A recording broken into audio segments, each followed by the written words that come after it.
அனைவருக்கும் தாடி dudes YouTube சேனலில் மீண்டும் நான் வரவேற்கிறேன். போன பதிவில் பார்த்தீங்கன்னா நம்மளுடைய உணவு சம்பந்தமான விஷயத்தை நான் உங்ககிட்ட பகிர்ந்துக்கிட்டேன்.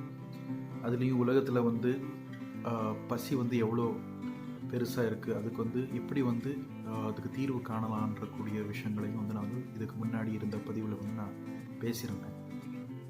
யார் பார்க்காம இருந்தீங்கன்னா அந்த பதிவை கண்டிப்பாக போய் பாருங்கள்.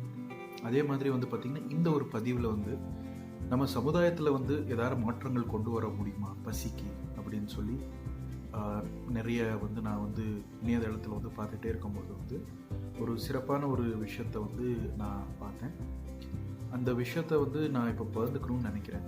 இந்த விஷயம் எனக்கு இந்த இணையதளத்தில் பார்க்குறதுக்கு முன்னாடியே சில மாதங்களுக்கு முன்பே பார்த்திங்கன்னா டிவியில் சன் டிவியில் ஒரு ப்ரோக்ராமில் பார்த்துட்டு இருக்கும்போது என்னை கவர்ந்துச்சு, என்னை ஈர்த்துச்சின்னு சொல்லலாம்.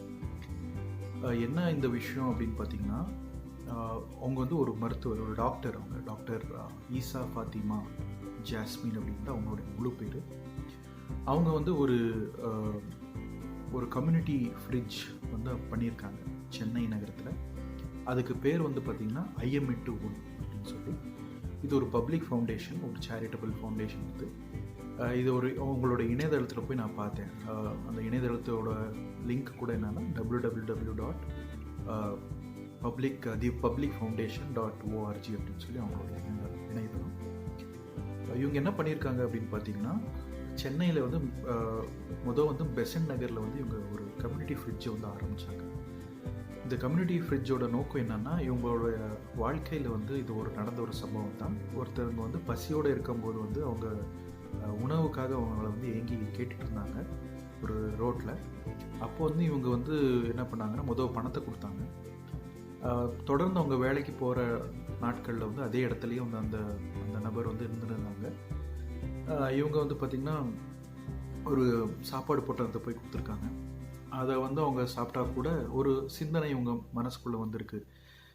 பசிக்காக எவ்வளோ பேர் தவிச்சிட்டு இருக்காங்க நம்மளை சுற்றி மக்கள், அவங்களுக்காக எதாவது நம்ம செய்யணும் அப்படின்ற ஒரு நோக்கத்தோடையே ரொம்ப நாளாக யோசிச்சுட்டே இருக்கும்போது பார்த்திங்கன்னா அவங்களுக்கு ஒரு ஐடியா தோன்றிருக்கு. என்னன்னு பார்த்திங்கன்னா, ஒரு ஃப்ரிட்ஜை நம்ம ஏன் ஓப்பனாக ஒரு ஸ்பேஸில் வச்சு இந்த மாதிரி பசியில் ரொம்ப இந்த ஏழை மக்கள் தவிச்சிட்டு இருக்காங்க, அவங்களுக்கு பயன்படுற ரீதியாக இருக்கும் உணவுகள் அங்கே அந்த ஃப்ரிட்ஜில் வச்சாங்கன்னா அவங்க பசித்தவங்க அதை சாப்பிடலாம். யாரோட இதுவும் இல்லை, அதில் ஒரு பிரச்சனையும் இல்லாமல் போய் அவங்க சாப்பிட்லான்ற ஒரு நோக்கத்தில் அதை செயலில் கொண்டு வரணும் அப்படின்னு சொல்லி அவங்க ஆரம்பித்தாங்க. அந்த ஃப்ரிட்ஜுக்கு பேர் பார்த்திங்கன்னா அவங்களுடைய IMIT ONE அப்படின்ற ஒரு எழுத்தை அதில் இது பண்ணாங்க. ஔவையாரோட ஒரு எழுத்து, ஒரு விளக்கம் அதில் கொடுக்குறாங்க. பேட்டியில் பார்க்குறப்போ அவங்க சொன்னாங்க, ஔவையாரை பார்த்து இன்ஸ்பயர் ஆகி தான் அந்த வேர்டை அவங்க செலக்ட் பண்ணேன் அப்படின்னு சொல்லி சொன்னாங்க. இந்த ஃப்ரிட்ஜ் கம்யூனிட்டி ஃப்ரிட்ஜ் பார்த்திங்கன்னா இப்போ சென்னையில் பல நகரங்கள், பல ஏரியாவில், பல விடுதிகளில் இருக்குது. முக்கியமாக அசோக் நகர், கந்தச்சாவடி, ஆலந்தூர், பெசன்ட் நகர் அப்படின்னு சொல்லிட்டு டி நகர், இங்கெல்லாம் பார்த்திங்கன்னா அவங்க அந்த ஃப்ரிட்ஜை இது இப்போ செயலில் இருக்குது. இது எல்லா மக்களுக்கு, பொதுமக்களுக்கு பார்த்திங்கன்னா அங்கே அந்த ஃப்ரிட்ஜுக்கு பக்கத்தில் இன்னொரு கவுண்டர் கூட வச்சுருக்காங்க. அந்த கவுண்டரில் பழைய பொருட்கள், அதாவது பழைய புத்தகங்கள் இருக்கலாம், பழைய நோட் புக் இருக்கலாம், எழுதக்கூடிய ஒரு பேனாங்கள் இருக்கலாம், ஜாமெட்ரி பாக்ஸ் இருக்கலாம், அதே மாதிரி உடை இருக்கலாம், பழைய உடைகள் ஏதாவது கொடுக்கணும் விரும்புகிறாங்கன்னா அதை கூட அவங்க கொடுக்கலாம். அதே மாதிரி நிறைய இருக்குது, விளையாட்டு சாமான் பொருட்கள் நிறைய அங்கே வைக்கலாம், கொடுக்கலாம், டொனேட் பண்ணலாம். இந்த ஃப்ரிட்ஜுக்கு பக்கத்துலேயே அதையும் ஒரு கவுண்டராக வச்சுருக்காங்க. ஒரு செக்யூரிட்டியை கூட அங்கே உட்கார வச்சுருக்காங்க. அவர் தான் அதை மெயின்டைன் பண்ணுறாரு, பார்த்துக்கிட்டு இருக்காங்க. இதை அவங்க சொன்னாங்க, டாக்டர் ஈசா ஃபாத்திமா அவங்க சொன்னாங்க. அதை அங்கே இருக்கக்கூடிய, அதாவது டிசியை போய் பார்த்து சந்தித்து டிஸ்ட்ரிக்ட் கலெக்டர் மூலமாக பார்த்திங்கன்னா அதை நான் கொண்டு வரணும், செயலில் அதை செய்யணும் அப்படின்றப்போ அவங்களுடைய ஒத்துழைப்போடு இதை ஆரம்பிச்சிருக்காங்க அப்படின்னு சொல்லி சொன்னாங்க. நிறைய மக்கள் பார்த்திங்கன்னா அங்கே உணவு அவங்க இது கொடுக்குறாங்க, தானம் செய்கிறாங்க. உணவு இவங்களுக்கு ஒரு ரெஸ்ட்ரிக்ஷன்ஸ் இருக்குது, ஒரு ரூல்ஸ் மாதிரி வச்சுருக்காங்க. அந்த ரூல்ஸின் படியே தான் அங்கே போய் நம்ம தானம் பண்ணணும் அப்படின்ற ஒரு விளக்கத்தையும் கூட கொடுக்குறாங்க. ஏன்னா யார் அந்த உணவை யாருக்கு நீங்கள் டொனேட் பண்ணுறீங்களோ, டொனேட் பண்ணுறத விட யார் அதை சேமிக்கிறாங்களோ, அதை சாப்பிட்றாங்களோ அவங்களுக்கு உடல் ரீதியாக எந்த ஒரு இதுவும் ஆகக்கூடாது. உணவு அதாவது உணவு சாப்பிட்டதுனால ஏதோ உடல் ரீதியான ஒரு பாதிப்பு உண்டாகக்கூடாதுன்றதுனால இந்த ஒரு ரூல்ஸ் வச்சுருக்காங்க. அந்த ரூல்ஸ் வந்து நான் இப்போ படிக்க போகிறேன். அதே போலவே அந்த செக்யூரிட்டி கார்டு தான் அவர் வந்து மெயின்டெனன்ஸ் எல்லாம் பண்ணணும், அவங்களுக்கு சம்பளம்லாம் கொடுக்கணும், நிறைய விஷயங்கள் வந்து பகிர்ந்துக்கிறாரு. இது வந்து அவங்களே வந்து அவங்களோட இன்ட்ரெஸ்ட்டோடு அதை வந்து நடத்திட்டு இருக்காங்க. முக்கியமான விஷயம் அவங்க என்ன சொல்கிறாங்கன்னா, இப்போ இந்த ஃப்ரிட்ஜுக்கு வந்து கம்யூனிட்டி ஃப்ரிட்ஜுக்கு வந்து எலக்ட்ரிசிட்டி ஒரு முக்கியமான விஷயமா இருக்குது அவங்களுக்கு அப்படின்றாங்க. ஸோ அதுக்கு வந்து அவங்க எலக்ட்ரிசிட்டி காஸ்ட் வந்து பே பண்ணணும் அப்படின்னு சொல்கிறாங்க. அதை வந்து நம்ம இளைஞர்கள் எல்லாம் நிறைய பேர் இருக்கோம். பொறியியல் பண்ணியிருக்கவங்க, அதாவது இன்ஜினியரிங் முடித்தவங்க நிறைய பேர் இருக்காங்க, யூத்ஸ். ஸோ இவங்கெல்லாம் என்ன பண்ணலான்னா, அந்த ஒரு எலக்ட்ரிசிட்டி கன்சம்ஷன் ஆகுது இல்லைங்களா, அதை வந்து நம்ம எப்படி வந்து ரினியூவபிள் சோர்ஸஸை வச்சு பண்ண முடியுமா அப்படின்ற ஒரு சிந்தனையை கொண்டு வந்தோம்னா, இதே மாதிரி வந்து நிறைய இடங்களில் வந்து நம்ம கம்யூனிட்டி ஃப்ரிட்ஜை வந்து பண்ணுறதுக்கான சான்சஸ் அதிகமாக இருக்குது. சோலார் பவர்டு ஃப்ரிட்ஜ் வந்து கொண்டு வந்தால் முடியுமா அப்படின்ற ஒரு விஷயம் இருக்கும். அதே போல் வந்து பார்த்திங்கன்னா, இவங்க வந்து இந்த டொனேஷன் எல்லாம் பண்ணுறாங்கன்னு சொன்னீங்கன்னா, அந்த உணவுக்கு வந்து என்னென்ன ரூல்ஸ் அப்படின்றது நான் சொல்கிறேன். அங்கே ஒரு நோட் புத்தகத்தை வச்சுருக்காங்க. அந்த நோட் புத்தகத்தில் இஷ்டம் இருந்தவங்க, அதாவது யாரும் அவங்க பேரை வந்து அவங்க மென்ஷன் பண்ணணும், நம்பர், அதாவது நோட்டில் வந்து எழுதணும். அது பேர் வேணும் வேணாம் அப்படின்றது வந்து நீங்கள் அங்கே போய் அந்த கான்டாக்ட் நம்பரில் அவங்களுடைய கான்டாக்ட் டீட்டெயில்ஸ் எல்லாம் அந்த ஃப்ரிட்ஜ்லேயே ஒட்டியிருக்காங்க. அதில் போய் நீங்கள் கொடுக்கலாம், பார்க்கலாம், ஃபோன் பண்ணி கேட்டு விசாரிச்சுட்டு கூட நீங்கள் அதுக்கப்புறமா கூட டொனேட் பண்ணலாம். அந்த ஒரு நோட் புத்தகத்தில் வந்து பார்த்திங்கன்னா நிறைய விஷயங்கள் இருக்குது. அதாவது எப்போ வந்து உணவு வந்து தயாரித்தாங்க, எப்போ வந்து அதை வந்து எவ்வளோ நேரம் இருக்கும் அப்படின்றது விஷயம். அதே மாதிரி வந்து பார்த்திங்கன்னா என்னென்ன மாதிரியான ஃபுட் ஐட்டம்ஸ் வந்து அக்செப்ட் பண்ணுறாங்கிறது ஒரு லிஸ்ட் இருக்குது. அதில் என்னென்னு பார்த்திங்கன்னா, sealed water bottle, juice, biscuit, try snacks, canned food, ஃப்ரெஷ்ஷான காய்கறிகள், பழம், அதே மாதிரி குக் பண்ண ஃபுட், அதாவது ரெஜிஸ்டரான சில ஃபுட் பிஸ்னஸ் இருக்குது இல்லைங்களா ஹோட்டல்ஸில், அங்கே இருந்து சாப்பாடு கொண்டு வந்ததை வந்து வச்சுக்கலாம். புதுசாக வந்து பார்சல் கொண்டு வந்த சாப்பாடுகளை ஹோம் குக்டு ஃபுட்டு வந்து கொடுக்கலாம். பேக்கேஜ்டு ஃபுட்டு கொடுக்கலாம். அது வந்து இந்த எக்ஸ்பைரி டேட்குள்ளேயே இருக்கக்கூடிய பேக்கேஜ்டு உணவுகளை வந்து கொடுக்கலாம். அதே போலவே வந்து பார்த்திங்கன்னா, இந்த யூஸ் பை டேட்டுன்னு என்ன சொல்கிறோம், அது அந்த இது கொடுக்கலாம்.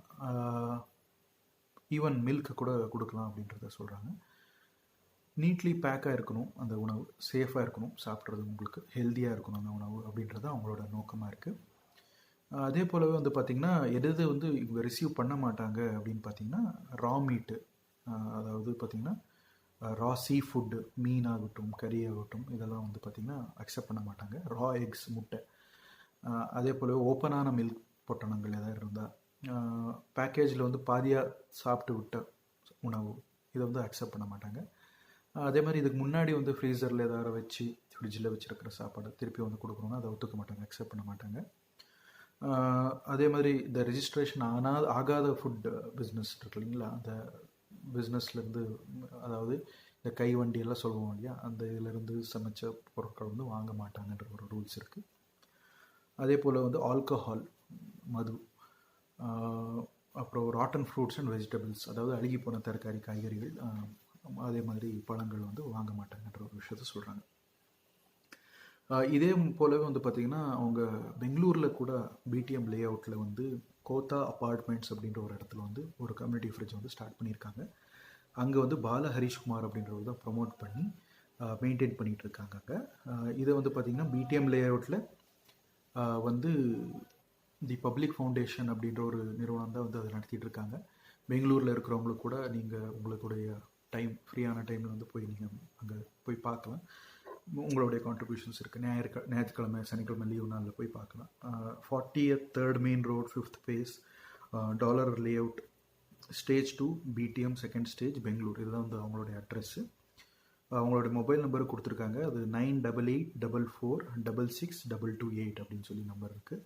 ஸோ நீங்கள் கான்டாக்ட் கூட பண்ணி அங்கே உங்களுடைய இது கூட ஷேரை கூட நீங்கள் கொடுக்கலாம், டோனர்ஸாக இருந்தீங்கன்னா.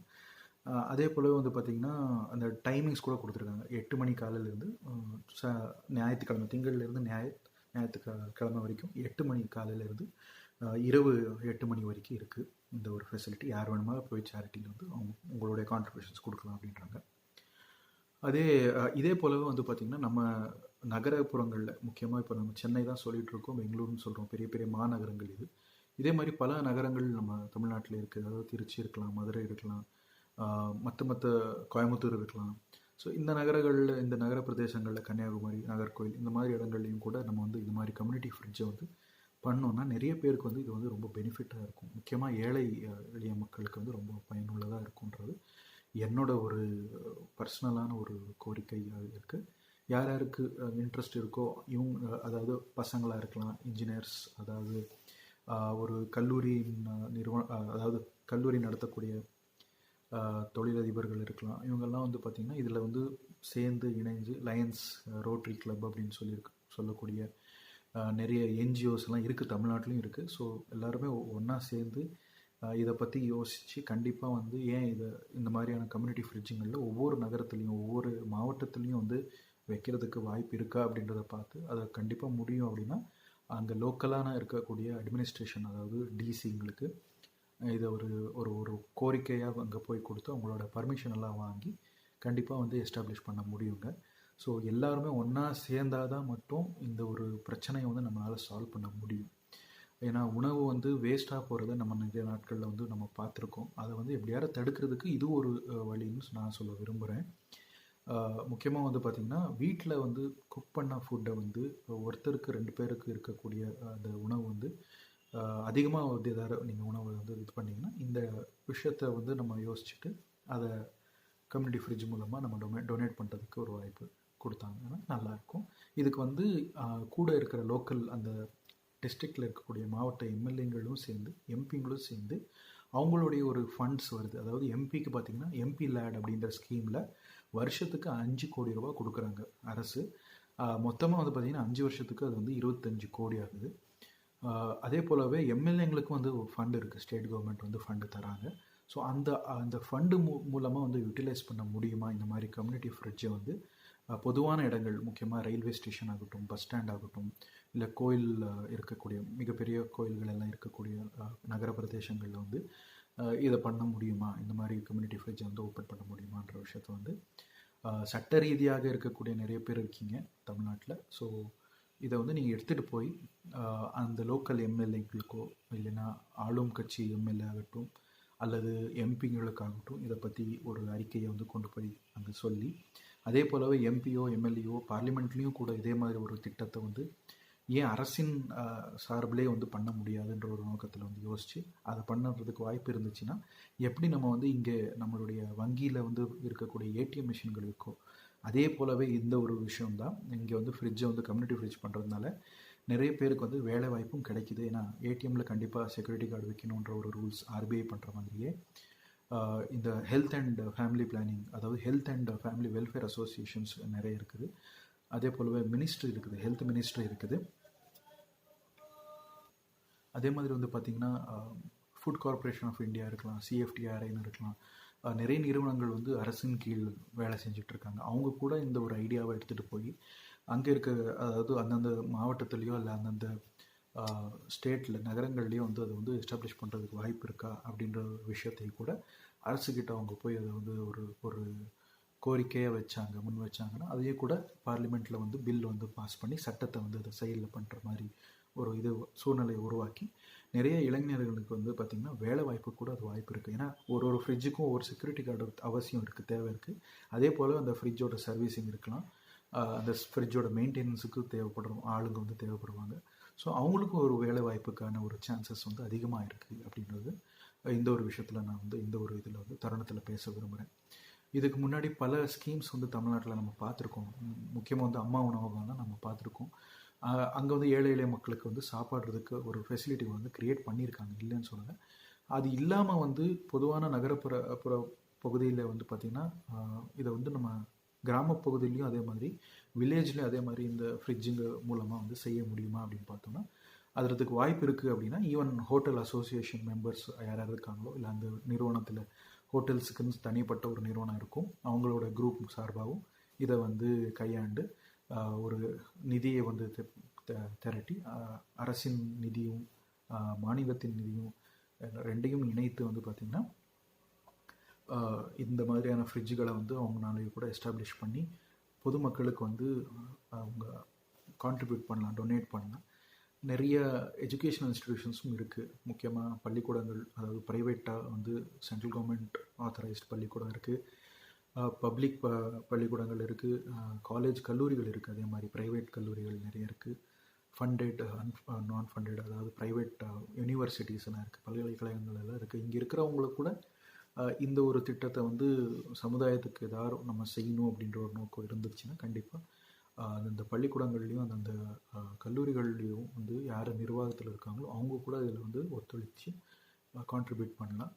தொழிலதிபர்கள் கூட நிறைய பேர் இருக்காங்க, அவங்க கூட இதில் வந்து அரசின் அடியில் வந்து இவங்க கூட அவங்களுடைய இதை வந்து கான்ட்ரிபியூட் பண்ணலாம், ஒரு தொகையை வந்து கான்ட்ரிபியூட் பண்ணலாம் அப்படின்ற ஒரு விஷயத்த நான் இங்கே சொல்ல விரும்புகிறேன். ஸோ இந்த ஒரு ஃப்ரிட்ஜு வந்து பார்த்திங்கன்னா ஒரே ஒரு பெரிய நகரத்துலேயோ இல்லை மாநகரத்துலேயோ மட்டும் இருக்கும் அப்படின்றது வந்து இல்லாமல் மற்ற நகரங்கள்லேயும் மற்ற அரசு நிர்வாகம் நடத்தக்கூடிய இடங்கள்லையும் வந்து பார்த்திங்கன்னா பொதுமக்கள் நடமாடும் பிரதேசங்கள்லையும் வந்து பார்த்திங்கன்னா இதை செயலில் வந்து பண்ணாங்கன்னா ரொம்ப பேருக்கு வந்து ஒரு அதாவது உலகத்தின் பசியை வந்து மீட்க முடியலனாலும் அந்த நகரத்தின் பசியை வர, அந்த கிராமத்தோட அந்த வில்லேஜோடைய பசியை வர நம்மளால் மீட்க முடியுமா அப்படின்ற ஒரு யோசனையில் வந்து பார்த்தோன்னா கண்டிப்பாக முடியும்னு நான் சொல்லுவேன். ஸோ இந்த மாதிரியான நிறைய சுவாரஸ்யகரமான விஷயங்கள் வந்து உங்கள்கிட்ட நான் பகிர்ந்துக்கணுன்றது வந்து என்னுடைய நோக்கமாக இருக்குது. இந்த ஒரு பதிவு உங்களுக்கு பிடித்திருந்தால் லைக் பண்ணுங்கள். இதே போலவே பல ஐடியாஸ், பல விஷயங்கள் நீங்கள் தெரிஞ்சு வச்சுருந்தீங்கன்னா கமெண்ட் பண்ணி எங்களுக்கு வந்து அந்த தகவலை வந்து தெளிவுபடுத்துங்க. நாங்களும் அதை ஒரு பார்த்து பேசுகிறதுக்கு ஒரு வாய்ப்பு இருந்துச்சுன்னா கண்டிப்பாக உங்களுடைய ஒரு சிந்தனை என்னென்ன இருக்கோ அதை நான் தெளிவுபடுத்தி பேச போகிறேன். அது இல்லாமல் வந்து உங்களுடைய நண்பர்களுக்கோ உங்களுடைய குடும்பத்தாரங்களுக்கும் இதே மாதிரி வந்து படிக்கக்கூடிய கொலீக்ஸ், வேலையில் இருக்கக்கூடிய கொலீக்ஸ், சக படிப்பு, அதாவது கல்லூரியில் படிக்கிற ஸ்டூடெண்ட்ஸுங்களுக்கெல்லாம் நீங்கள் பகிர்ந்துக்கலாம். அது இல்லாமல் வந்து பார்த்திங்கன்னா இப்போ நான் சொன்ன ஒரு விஷயத்தில் இன்னொரு பாயிண்ட் நான் மிஸ் பண்ணிட்டேன். நிறைய செலிப்ரிட்டிஸ் இருக்காங்க, கிரிக்கெட் விளையாட்டு வீரர்கள் இருக்காங்க, சினிமாக்காரங்க இருக்காங்க. ஸோ இவங்களும் கூட இதை வந்து எடுத்துகிட்டு அவங்க வந்து செயலில் பண்ணுறதுக்கு வாய்ப்பு இருக்குது. அது பண்ணலாம். எப்படின்னா அவங்க வந்து இப்போ நம்ம பார்க்கக்கூடிய நிறைய விளம்பரங்களில் வந்து அவங்க ஒரு தொகையை வாங்கி விளம்பரத்தை அவங்க பண்ணி கொடுக்குறாங்க. அந்த விளம்பரம் பண்ணக்கூடிய அந்த விளம்பர நிறுவனத்தில் வந்து பார்த்திங்கன்னா ஒரு குறிப்பிட்ட தொகையை வந்து இந்த மாதிரியான சோஷியல் காஸுக்காக வந்து ஒரு தொகையை வந்து ஒதுக்கி வச்சு அவங்களுடைய ஒரு ஃபேன்ஸ் அசோசியேஷன் மூலமாக கூட இதை வந்து செயலில் வந்து பண்ண முடியும். ஸோ ஒரு அரசாலையை மட்டும் பண்ணணும், இல்லைன்னா ஒரு தொழிலதிபரோ இல்லைன்னா ஒரு தொழிற்சாலை நடத்தும் ஒரு நபர்னாலே மட்டும்தான் இந்த மாதிரியான விஷயங்கள், அல்லது ஒரு கல்வி நிறுவனத்தில் மட்டும்தான் முடியுன்றது இல்லைங்க. எல்லா சமுதாயம்னா எல்லாருமே இதில் வருவாங்க. அதில் ஸ்போர்ட்ஸ் இருக்கலாம், சினிமா இருக்கலாம், அதே மாதிரி வந்து பார்த்திங்கன்னா நிறைய இண்டஸ்ட்ரீஸ் இருக்கலாம். ஸோ யார் வேணுமா வந்து அவங்கவுங்க கான்ட்ரிபியூஷன் நம்மளுடைய நாட்டுக்கு, நம்மளுடைய நாட்டின் மக்களுக்கு வந்து செய்யலாம். இதுக்கு முன்னாடியே சொன்ன மாதிரி நிறைய சினிமா செலிப்ரிட்டிஸுங்களோட ஃபேன்ஸுங்க நிறைய பேர் வந்து நடுத்தர ஏழை வர்க்கத்துலேயும் வந்து சேர்ந்தவங்க இருக்காங்க. ஸோ கண்டிப்பாக வந்து அந்த ஃபேன்ஸுக்கும் வந்து இவங்க வந்து ஒரு சேவை பண்ண மாதிரி இருக்கும், திருப்பி ஏதோ கொடுத்த மாதிரி இருக்கும் அப்படின்ற ஒரு நோக்கத்தில் நான் இதை வந்து பேச விரும்புகிறேன். இதை வந்து கண்டிப்பாக நிறைய பேர் வந்து இதை பகிர்ந்துக்கிறீங்க என்ற ஒரு நோக்கத்தில் நான் நினச்சி மீண்டும் இன்னொரு தலைப்பில் வந்து நான் உங்கள்கிட்ட சந்திக்கிறேன். மறக்காமல் தாடி டூட்ஸ் யூடியூப் சேனலை வந்து சப்ஸ்கிரைப் பண்ணுங்கள். இதே மாதிரி சுவாரஸ்யகரமான விஷயங்கள் வந்து உங்களுக்கு உடனுக்குடனே வந்து நீங்கள் அதை வந்து பார்த்து தெரிஞ்சுக்கணுன்றதுக்கு பெல் ஐக்கானை வந்து கிளிக் பண்ணுங்கள். மீண்டும் அடுத்த சந்திப்பில் உங்களுடன் நான் சேரும் வரை உங்களிடம் விடைபெறுவது உங்கள் சந்தேஷ் சண்முகம். நன்றி, வணக்கம்.